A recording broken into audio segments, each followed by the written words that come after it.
Welcome everybody to our first Forge Fundamentals webinar. I am Ron Cuff. I'm a contractor, own and operate multiple contracting home service businesses in the state of New Jersey, PA, Delaware, and Maryland. Everything I'm going to be teaching on this webinar today is stuff that I've unfortunately had to learn the hard way in my businesses. So my goal with this is to teach you guys how to avoid the mistakes that I did as I was coming up in the ranks, starting out my companies, to try to help you guys save some time and save some money.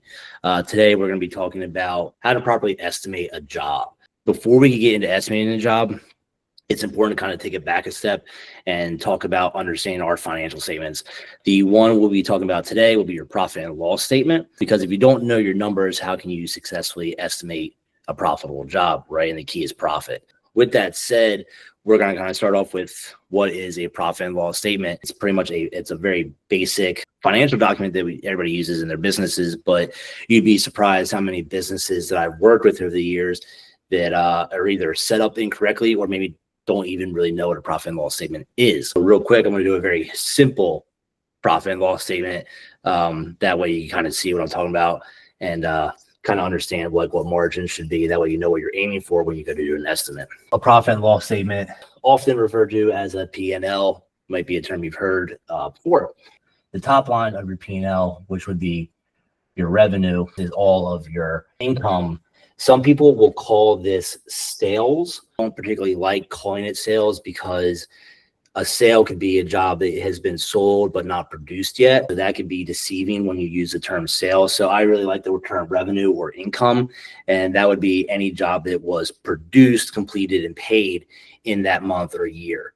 And obviously that is going to be 100% of income, right? Underneath revenue, we have what's called our cost of goods sold, referred to as COGS a lot of the times. And that is typically, in a contracting business, it's anything related to the specific job itself. So when you're doing job costing, which we'll talk about in a little bit, it's anything directly related to the production of a job. Those line items are typically labor, materials, equipment. Like if you rent equipment from maybe like Sunbelt or somebody like it can be disposal, or often, depending on what state you're in and what trade you're doing, permits. These are all things that can be tied specifically to a single job. When you add all these up, that's how you get your cost of goods sold. When you deduct your cost of goods sold from your revenue, you're going to get what's called your gross profit.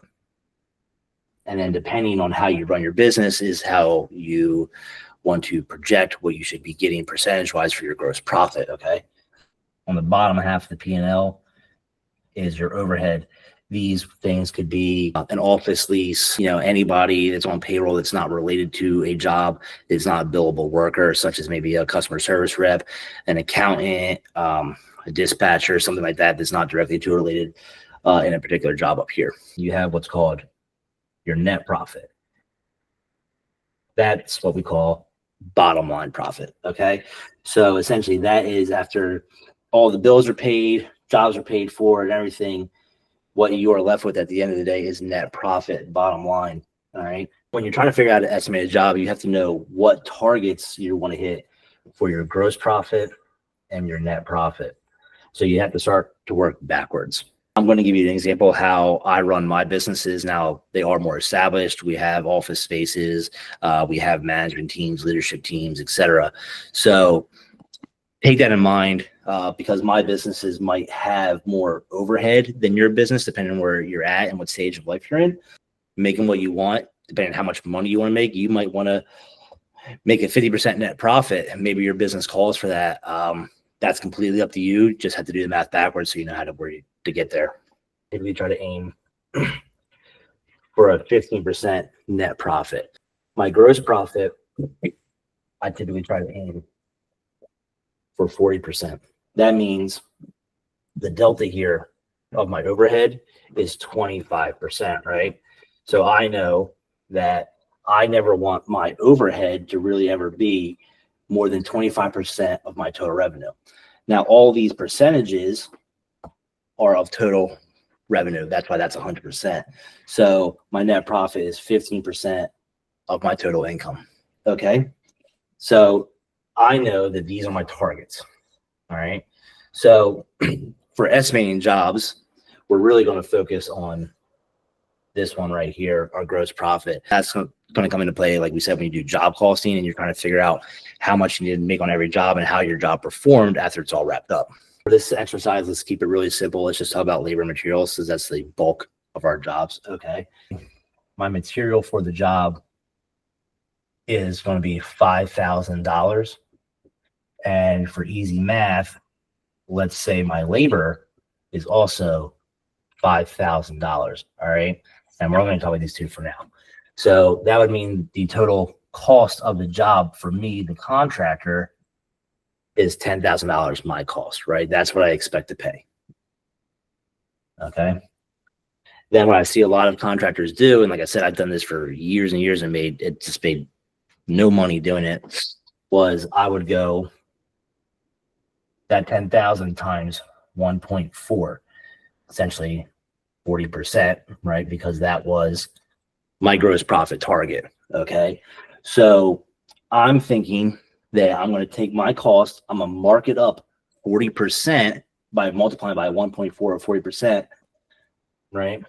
And that mathematically, I believe, gives me 14,000, right? So then this is what I'm going to charge the customer, right?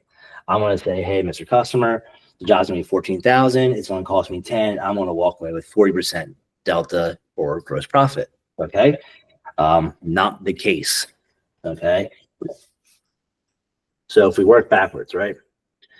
So we know the job cost me 10,000, and I'm going to divide that by 14,000 to make sure I hit my gross profit GP. Okay.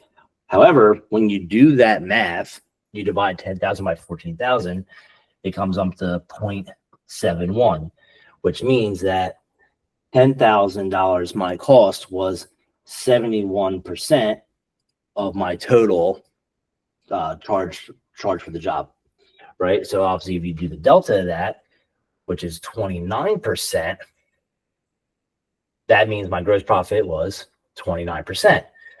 But I thought I added 40% on top, right? So you see how that math doesn't math?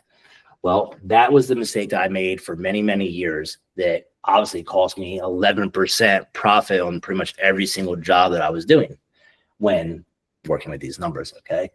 Which ironically at the time, that was probably my average ticket price, right? So I essentially was losing 11% on every single one of my jobs and couldn't figure out why I had no money in the bank. Because at the time, 25% overhead of the business only leaves me with a 4% net profit, which was what 11%, ironically, right, below my target of 15. So 4% net profit is a lot of money when you have 25% overhead. Now, if I had 10% overhead, that'd be okay, right? However, I didn't. I have 25, and 4% really sucks. It's a lot of work, a lot of stress, and a lot of labor to literally only make 4% profit. All right. So what do I actually do, and how do I do it correctly to make sure I'm hitting the right margin? Let's take that same example, materials of 5,000 and labor of 5,000. Again, total job cost of 10,000. All right. Then what I'm going to do, and what you should be doing, is dividing that 10,000 by 0.6. So dividing by 60%. Okay. And then that gives me $16,666. So $2,666 above that original 14 that we thought we had right in the last example, right? So a pretty big swing on a $10,000 cost job. Okay. So what you should be charging the customer is $16,666. So what that's saying then is that when you do the same math for job costing purposes, we're saying that the $10,000 is then 60% of the charge job of $16,666, right? Now that maths out to 60% of the cost, which means the delta is then 40% gross profit, the margin I was looking to hit, okay?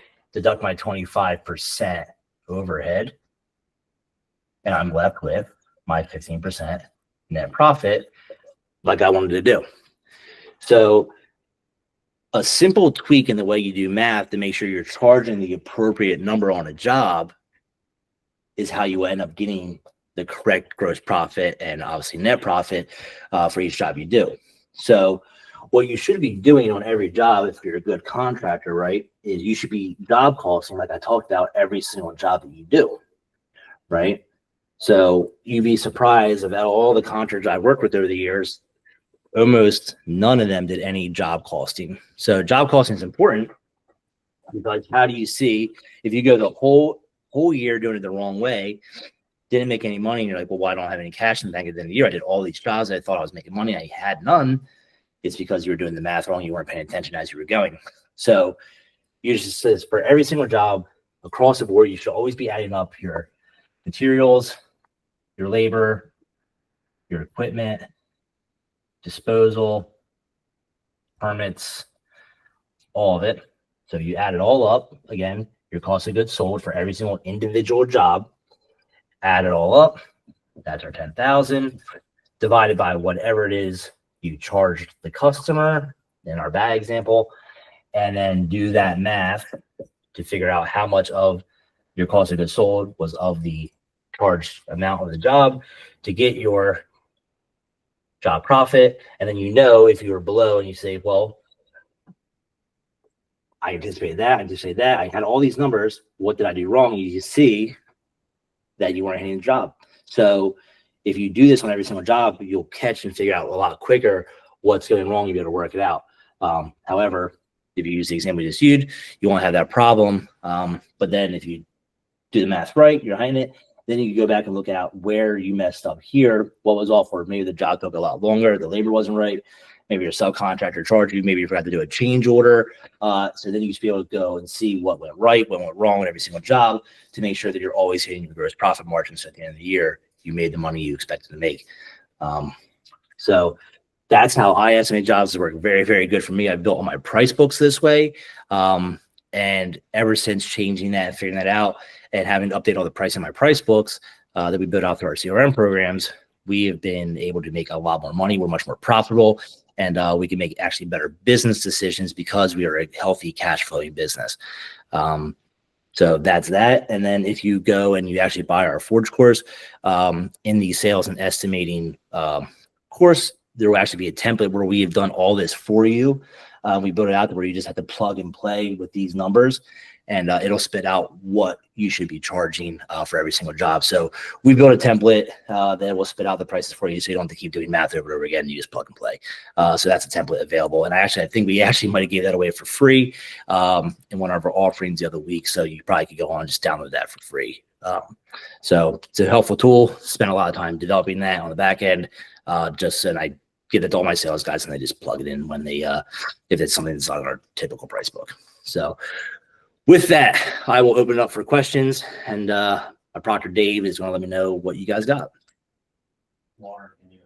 Yeah.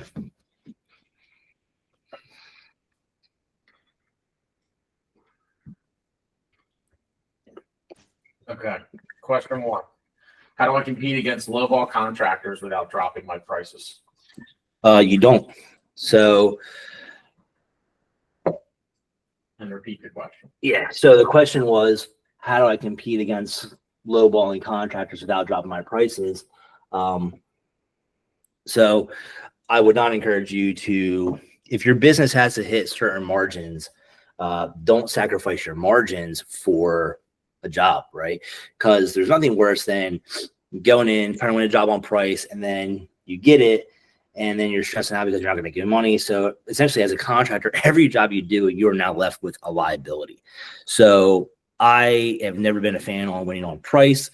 I like to win on value. So this is more of a sales question to where it's about building value, right? So I'm actually going to give credit to my partner, Greg, on this one. So he explains this very well. Let's use our $10,000 example, right? So say our guy, our competitor, right, our lowball guy is $10,000 for the same job, and you're 12. Okay, so you're $2,000 higher.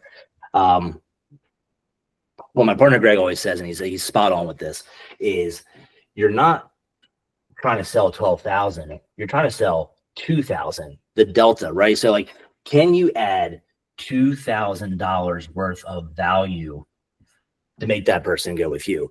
We talk about this a lot in our sales course. Like I said, it's more of a sales question. So you have to figure out how to build $2,000 worth of value to make the customer want to hire you versus a lowball guy. That could be maybe they don't have insurance. Maybe they don't have an office where if something goes wrong, they can answer the phone. Maybe they're not even licensed. There are a lot of variables of why you're probably better than that other competitor of yours. You just have to figure out how to explain that to the customer. It could be the materials you're using, or are the jobs apples? Will you talk to the customer about that? It's about building value. And at the end of the day, if you're not the low guy, but you have to hit your margins and they go with that guy, then maybe they're not your customer, right? And that's okay. It's your job to go find the customers that want to pay for value.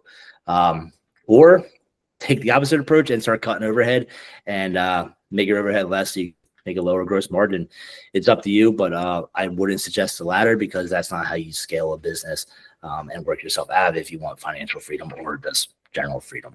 So that's that. Dave, other questions?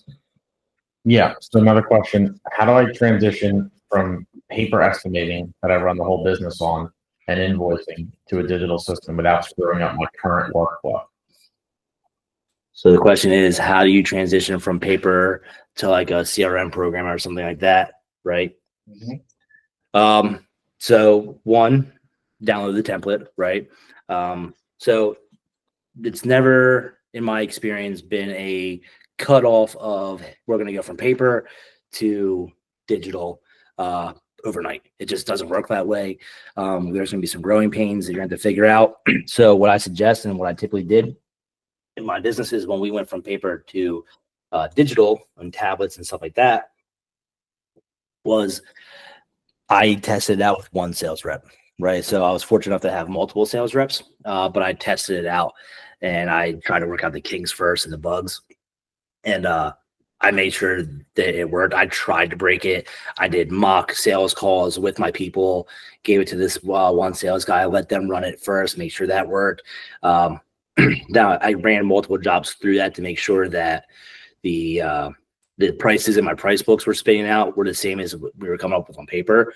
So it's more or less you just kind of have to do a slow transition. I would not do it overnight and cut everything off because like things can go horribly wrong if you do that. So just start testing it, and then once you have all the bugs worked out and you literally tried to break it and you couldn't, then start transitioning another salesperson until your whole sales force is on that. And then you have to be very diligent to make sure your job calls in appropriately and timely to make sure you're still hitting the margins. That way you know that it's working and everything's right in the price book. It's just a slow transition, but it's worth it in the end. Got Dave. Okay. Another question. My projects keep going over budget. How do I get better at estimating my true costs internally before I even bid on something or go to a customer? So every job's going over budget. They're not hitting the margins they want. How do they get better and improve on that? Mm-hmm. Yeah. Be more detailed. Honestly, you have to make sure what I would do. So I like to focus on individual trades. Like I don't have any really overall remodeling companies that does everything because it's a lot to track. I like very trade specific companies. Not to say that it's one size fits all for everybody. If you are a full remodeler and offer a lot of different services, you have to be very detail oriented and keep a lot of good logs. So what I do is I pretty much have all, like when I was building price books out, I made sure that everything's accounted for. And I gave allowances just in case. And what I mean by that is, say on every job, you're using a $5 tube of caulk. And if you do that on every job, but you're not accounting for like the little small, because like, everybody gets the labor, everybody gets the big materials and the dumpsters and stuff like that, the permits. But what I see a lot of people doing is they are not getting or capturing the little items, like such as like caulk, nails, all like the consumables that get eaten up. Stuff you probably keep on your truck or your van that you just pull out and aren't tracking, but at the end of the day, it adds up to be a significant number. And if you're using a subcontractor, they're probably charging you piece rate or piecework for using those items.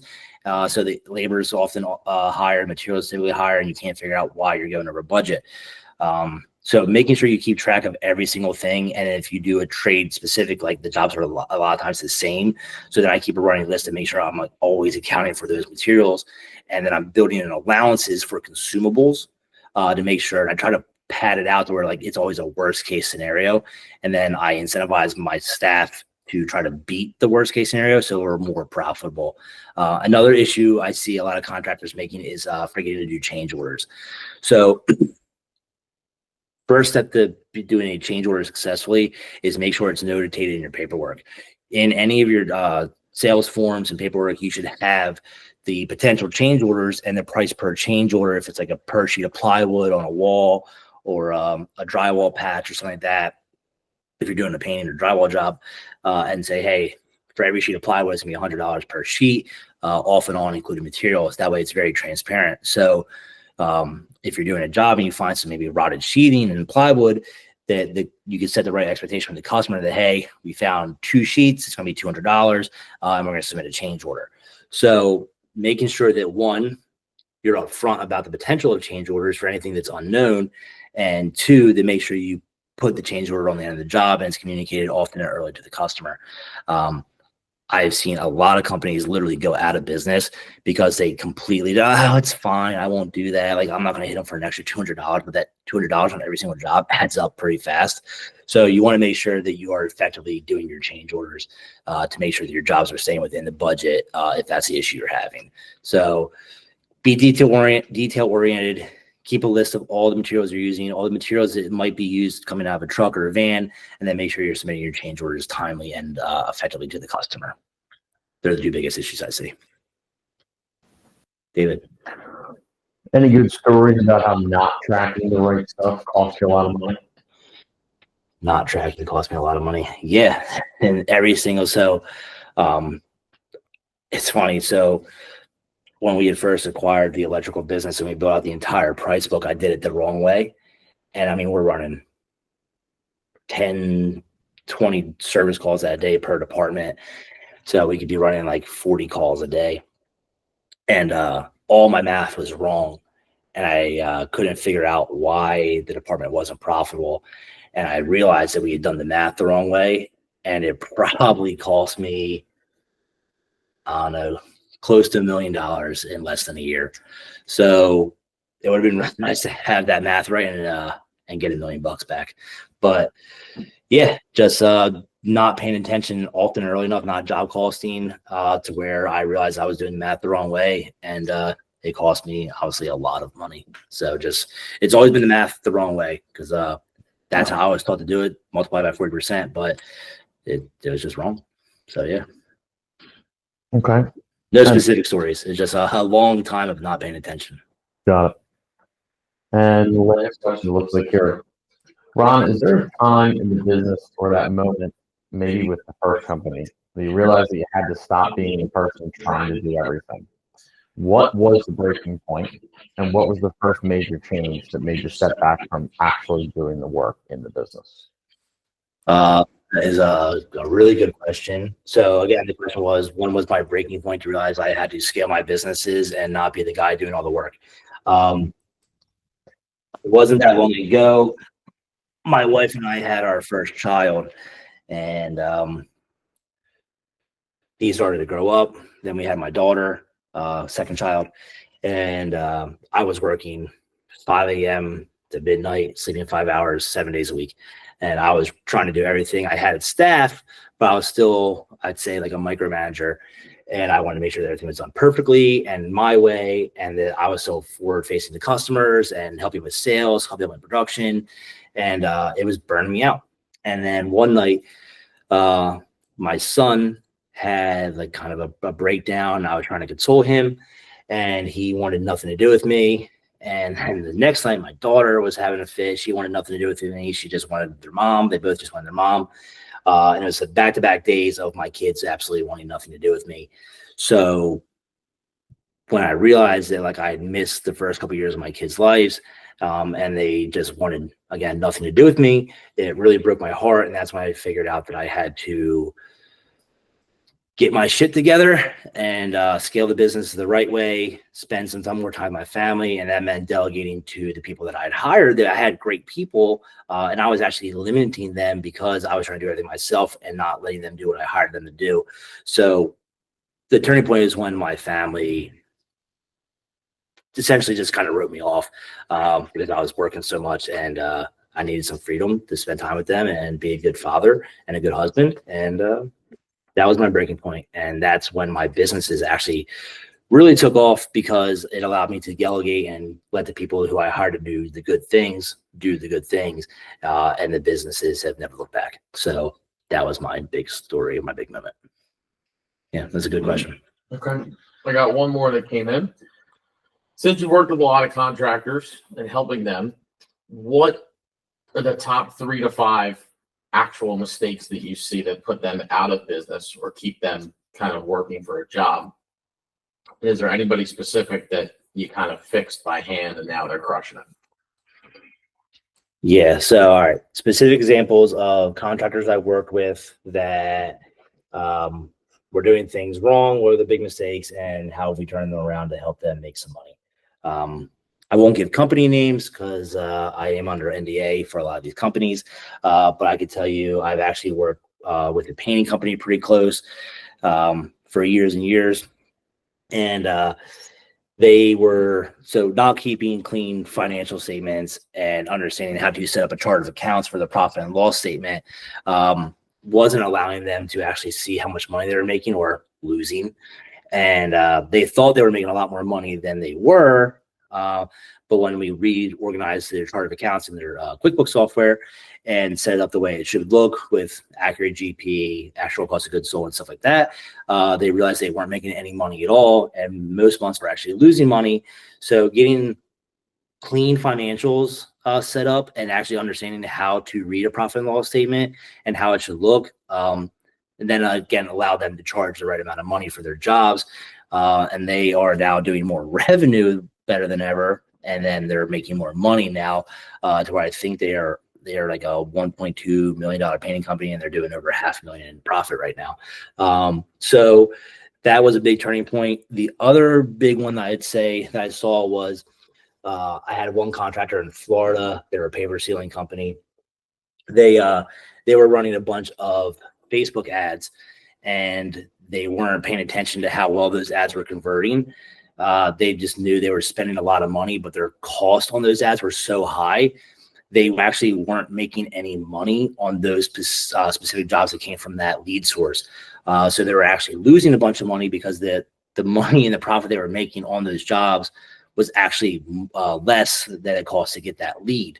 So even though their phone was ringing a lot, they were losing money. So the phone was ringing a lot. They were doing a lot of work, and they were going out of business.